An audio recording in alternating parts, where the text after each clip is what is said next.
Hello again, everybody, and welcome to another episode of the Tigers Baseball Podcast. I'm your host, Chris Schulte, and we're going to get into it tonight. It's going to be an interesting show. This episode recorded on Sunday, May 25th, 2025. Happy Memorial Day weekend to those who celebrated in the United States, and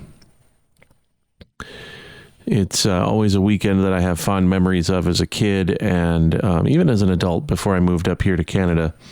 Memorial Day was always a good time. So let's get into the injury report real quick. And the injury report is that there are people on rehab assignments now and that there are people who have been activated from rehab assignments. Specifically, Casey Mize didn't even go on a rehab assignment. He was just on the injured list for a very short time. Let's go back just a little bit. Last week, Reese Olson was placed on the injured list for inflammation in his right ring finger. That after his start last Saturday, he is playing catch and feeling no discomfort, so that's a good thing. Probably not going to have much of a shutdown time for him. So that's a good thing because the Tigers are going to need him going forward. Casey Mize came off the injured list yesterday. Pitched pretty well. The Tigers lost, but he pitched pretty well. It wasn't anything that he did wrong. He left with a one-run lead, actually, and the bullpen spit the bit in the later innings. Matt Vierling came back on Friday. He has played 2 games, started 2 games. He's played in 3. Center field, both games. No, sorry. Third base today and center field yesterday. Or no, what was he DHing today? I don't know. You know what? Yeah, he was DHing today. Because I said so. Either way, he played 2 games. Today's game was an 11:35 game, and that was weird. Parker Meadows is on a rehab assignment, and Wenzel Perez is on a rehab assignment as well. My suspicion is it's going to take them all 20, because you get 20 days of a rehab assignment as a position player. And my guess is that it's going to take them all 20 days to rehab. We'll see them the beginning of June. Probably the middle of June, more likely.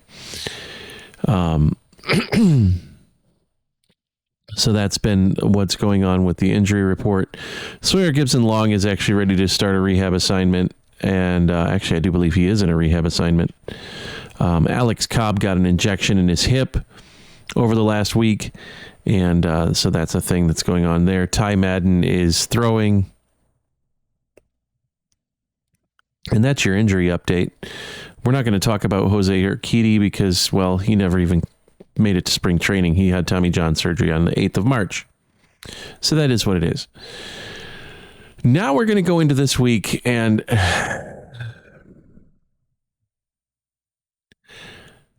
I sensed a trend last weekend for the Tigers, and it's continued through the last week with the exception of today, and we'll get into today in just a moment.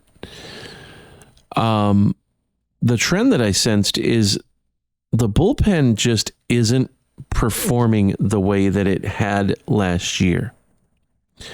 It isn't performing the way that it did earlier this year. And teams go through stretches like this. Look, the Tigers their pen is taxed. Like their pen is those guys need a couple days. Like if tomorrow's game could get rained out, the pen would be okay. I'm not saying that I want them to have a rain out tomorrow because nobody wants a rain out. But if it happened, it would actually be beneficial to the well, it would, but it wouldn't, because you get these situations and you get into these situations where you go into these double headers, and they had a double header against Baltimore about a month or so ago. And then they had a double dip in Colorado. And it does take a toll on you. And it takes a toll on your bullpen. But this is kind of where things were starting to go sideways a little bit for the Tigers. So they came home from Colorado. They lost 2 out of 3 to Texas, and that was what it was. And then they played Boston, and the bullpen was having issues against Boston as well. But because of that doubleheader against Colorado, and because of that series against Texas, where Texas absolutely lit them up in game 2 of that series, they weren't in shape for Boston. And Skubal gave up 5 runs in that first game against Boston, and then or in that game they had a couple of extra inning games against Boston, and then it was just, well, not extra inning game. One was an extra inning game. The other one was a walk off in the bottom of the 9th. But the bottom line is that it really took a toll. The bullpen's just been gassed for, it looks like to me, about the last 2 weeks. And that's just a quick observation that I've noticed with the Tigers. You can really see it in the Blue Jay series and in the St. Louis series and in the Cleveland series specifically. Detroit losing 3 out of 4 to Cleveland. This is the first losing week that Detroit has had. I don't really count the first weekend of the series or the year because it was only a weekend.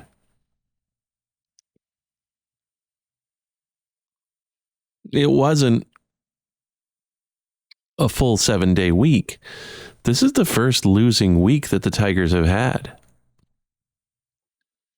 And they're 3-4, so they didn't lose badly. And in all honesty, of their 4 losses, 3 of them they were in till the very end. I mean, the 7-5 game that they lost last night, 2 of them, I'm sorry. 2 of them they were in till the end. The 7-5 game that they lost last night, and then the 3-1 game that they lost on Friday. Those 2 were actually pretty close, and the 7-5 game, they were actually up 3-2.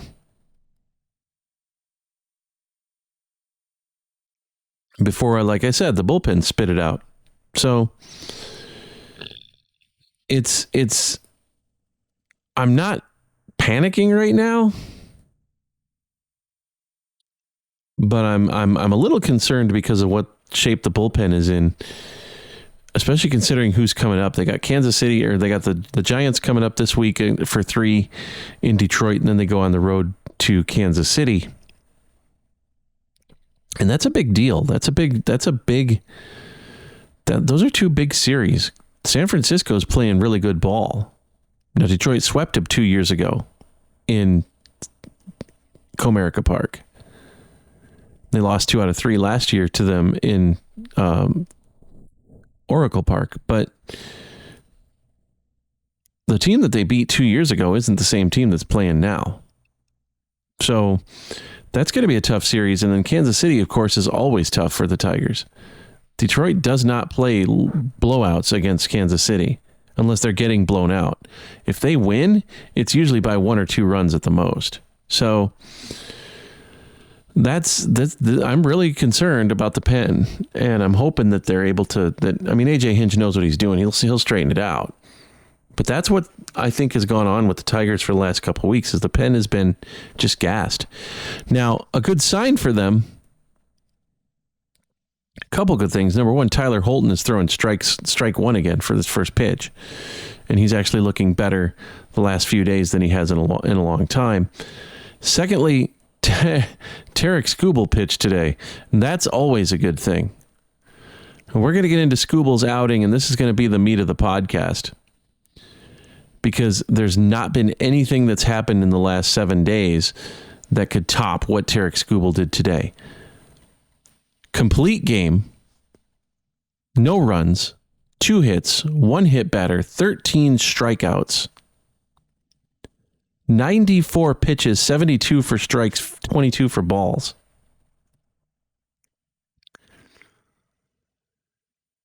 And his last pitch was the hardest final pitch thrown by a starter in a complete game since they began pitch tracking in 2008. He holds the record, 102.6 on the gun was his final pitch to strike out Gabriel Arias. And you knew going into this game that he was not thrilled with the fact that he's given up 8 runs over his last 2 starts. You knew going into this game that he wanted to prove something to Cleveland, that Game 5 was a fluke. And oh my goodness, did he take care of business today. He absolutely dominated. Detroit scored 5 runs in the 4th inning, and that was all they needed. They only needed the 1, or the 2 from Zach McKinstry's 2-run homer in the bottom of the 4th. But oh my goodness, was he impressive. His ERA going into today's game was 2.87. I'm sure he shaved quite a large chunk off of that today. And it's really funny because I was about to come onto this podcast. I was thinking about it yesterday. I'm like, I'm wondering if I'm going to be what I'm going to have to talk about tomorrow. I wonder if it's going to be a matter of what's going on with Tarek Skubal, because the last 2 games, previous to this one, he gave up 8 runs, 5 to Boston and 3 to St. Louis. But there was no need. He absolutely destroyed the Cleveland lineup. Just crushed it. And it was one of those starts that he had to have. And it was one of those starts that is a statement. Okay, Cleveland came in and took 3 out of 4 from Detroit at Comerica Park. But this game can be used as a springboard against the Guardians and saying, you know what, we're done letting you guys just run all over us. This isn't going to happen anymore. This is the no more start for the Tigers. Today's game was the no more game against Cleveland. And it could be. This could mark a turning point in the season series. You just never know. But yeah, Tarek Skubal, impressive, amazing. And look, I know in 2 years he's going to be pitching somewhere else because Chris Ilitch won't pony up the money to sign him. He needs at least $360 to $400 million to sign him. He's not going to do it. I get it. I don't like it, but it is what it is. It's what you got to deal with as a Tigers fan. He'll either disappear via free agency or he'll get traded next year at the trade deadline. But my gosh, the things that he's done from being a 9th round draft pick out of Seattle University, dealing with Tommy John, dealing with the flexor tendon injury. What a performance today. Just absolutely dominant. He was perfect through the first 5 innings. And he was almost perfect through the last 4. So those are my observations for this week. If you want to get in touch with the show, you can. tigersbaseballpodcast@gmail.com. It's the world's longest email address. I'm proud of that. Twitter is @podcasttigers. Mastodon @tbpodcast, @tweescake.social. That's TWEESE cake.social. Or you can just leave a comment down below here on the YouTube site. I want to thank everybody for listening. Like and subscribe. Tell your friends, tell your enemies, tell your mom. And until next week, thanks for listening, everybody. Happy Memorial Day, and go Tigers.